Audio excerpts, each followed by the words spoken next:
গ্রাম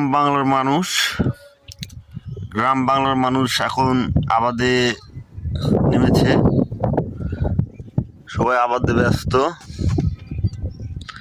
এই যে পাশে দেখতেছেন পেঁয়াজ লাগাইছে। পেঁয়াজের বর্তমান যে বাজার, চারিদিকে শুধু পেঁয়াজ পেঁয়াজ। এই যে পাশে আমার সাইফুল মামা এবং আলিমুল মামা পেঁয়াজ লাগাইছে। তারা বিয়েতে নিড়ানি দিতেছে, সার দিতেছে এবং যে আলু লাগাইছে, আলু নিড়াইতেছে। এখন হচ্ছে আমাদের আবাদের সময়, সবাই আবাদে ব্যস্ত। এই যে বিল দেখতেছেন, অতই বিল চলে গেছে এটা বিল হালতি।